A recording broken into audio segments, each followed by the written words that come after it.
Hi, welcome back to A Moment with Marta.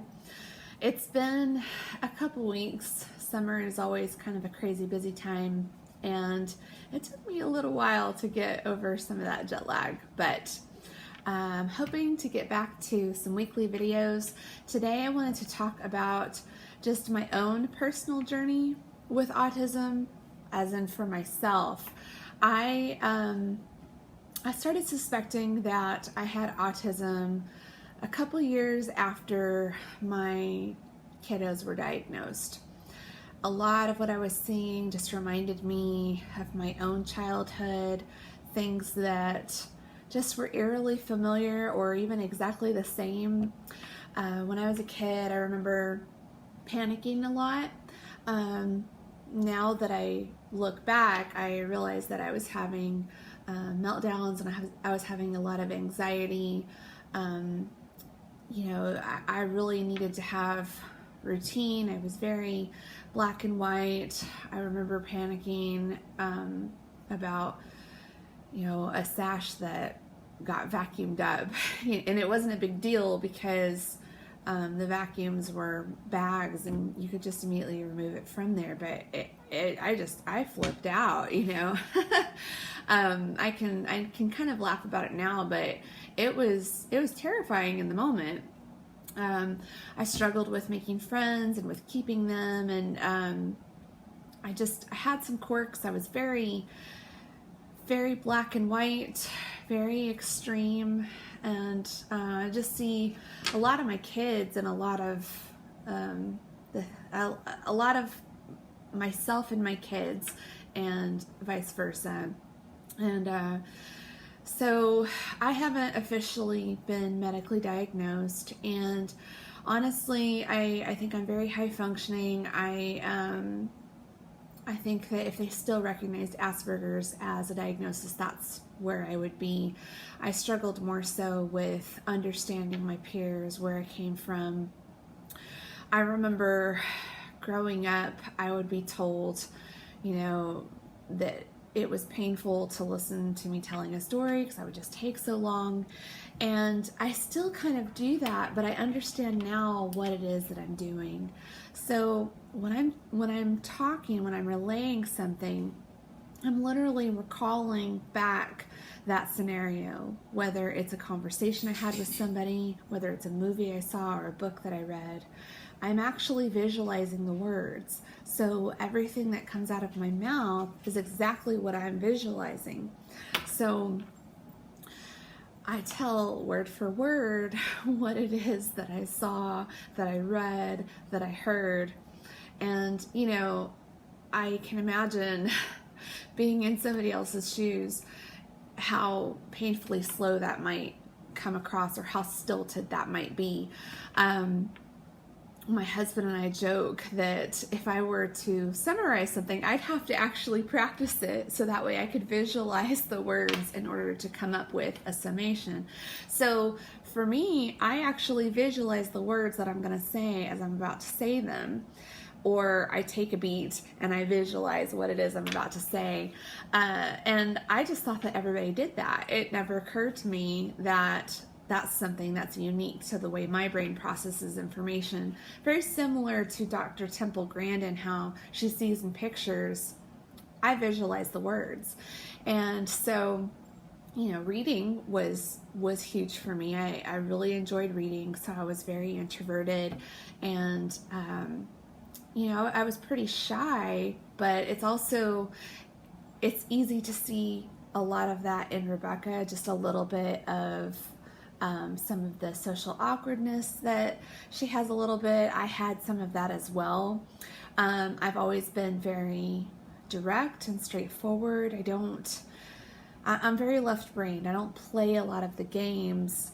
I'm just direct and to the point. I'm not brutally honest.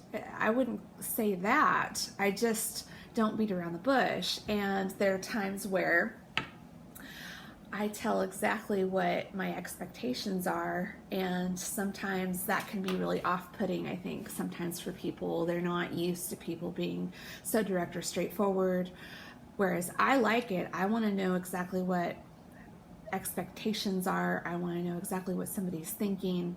And so that's what I give. And I think sometimes that can be a little bit off-putting to some people, or just way too direct. There was a period where I would tell friends like my expectations, and for me that was just I'm letting people know what my expectations are in this relationship. But when I look back on it, I think, oh, that probably had like the stink of desperation. And I can laugh about it now. In the moment, I didn't understand why I was having such a hard time making friends. Another time was, I remember when I was in first grade, and we had our seat work, different things that we had to accomplish, and if we finished all of our work, then we were able to go to the centers and we were able to play. And I wanted to go to the center so badly, but I couldn't. I was so caught up in all of the minute details of just coloring this picture, how to be perfect, that I never had enough time. I actually got to the point where I wasn't able to finish the picture. And if I didn't finish it, I didn't turn it in. I didn't know what to do with it because the teacher never told me what to do, that I was supposed to take it home if I didn't finish it. Well, to her defense, she probably never had a student that didn't finish coloring a picture. So I didn't know what to do, and so I stuck it in my desk.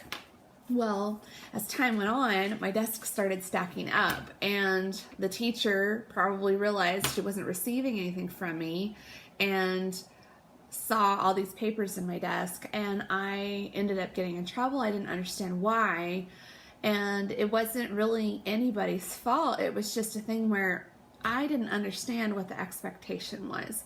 I was so caught up in having to have this perfect picture and finishing it, and I wanted so badly to be able to go and do these centers and play and do all of those things, but I was physically unable. My mind had me trapped in having to have this picture just right, to the point that I couldn't even finish it. And so then I got in trouble by the teacher, and I didn't understand why I was in trouble. It wasn't actually spelled out. You didn't do your work, you need to finish it and then turn it in. And again, to her credit, she probably didn't understand what I was thinking, and I was young and I couldn't articulate what was going on in my mind. I didn't understand why I was in trouble. I just knew I was in trouble. And so it ended up happening again. And I guess after the second time, I finally got to the point where I understood that I needed to finish it. If I didn't finish it in school, then I needed to take it home and finish it. But I still was kind of hazy on some of that. But it's so clear to me that I didn't understand. And I was caught in my own world of being conflicted and having anxiety about needing to have this picture perfect. And I couldn't turn it in if it wasn't finished and completed. And I wanted to finish and complete it so I could go and do these fun stations, but I wasn't able to go over there because I had to have this perfect. So it was just this never-ending conflicting battle with myself. I see that a lot in my kids, and it's the same for changes in routine. I struggle a lot with that. I struggle with even good changes. Like my husband could call and say, hey, I'm coming home early.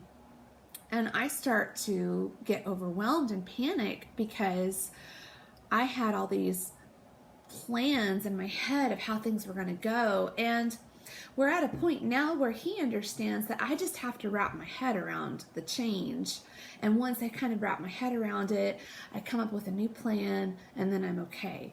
But in that moment, I just have to take a second. I'm a little bit overwhelmed, and it takes me a little while to process that there's a change, that it's going to be okay. I just need to formulate a new plan. So I struggle with plenty of my own anxieties about changes in routines. I I also can get very overwhelmed by being crowded, being in crowded spaces, and also by noises. And so, especially at the end of the day, when my brain's more tired from processing everything, I get very overwhelmed by questions, by different sounds, whether it's, I mean, I'm married to a drummer, and let's face it, drummers drum all the time, whether they have drums or not.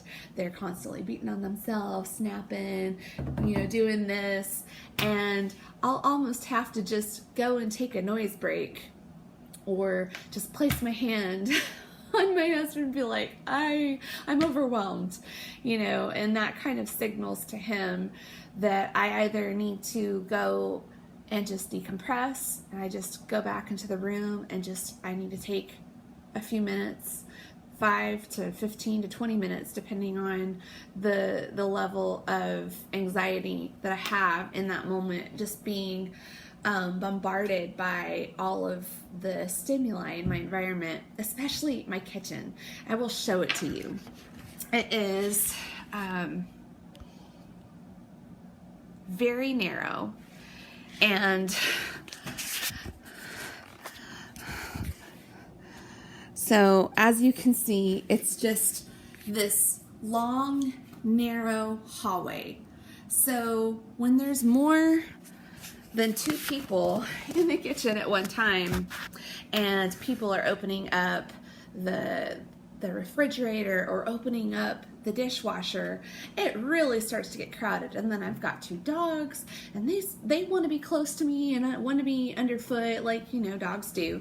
And I'll get to the point where I get overwhelmed, and I'm like, I gotta get out of here. I start to feel just that panic, and it's like the walls are closing in on me, is how it feels. There's other times where a lot of people don't know this, but I'm actually deaf in my left ear.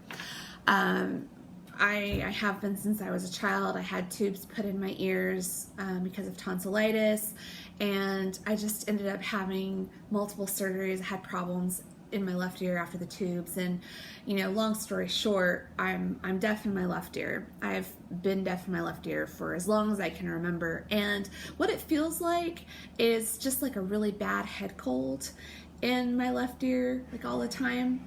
So even though I can't hear out of it, it's very sensitive. It's more sensitive than even my right ear to sound and noise. And so I get listener's fatigue a lot of the time towards the end of the day, and that contributes to my sense of being overwhelmed.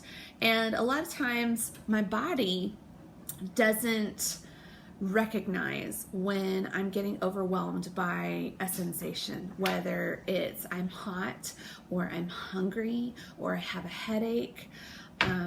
I'll just all of a sudden panic. Like I don't feel hungry, and all of a sudden I'm like, oh my gosh, I'm starving. Or I'm fine one minute, and then my head's killing me the next. And sunlight triggers headaches a lot for me, and it will easily trigger a migraine if I'm not careful. So I've learned to just keep sunglasses with me at all times. I have them in my car. I have them in my purse.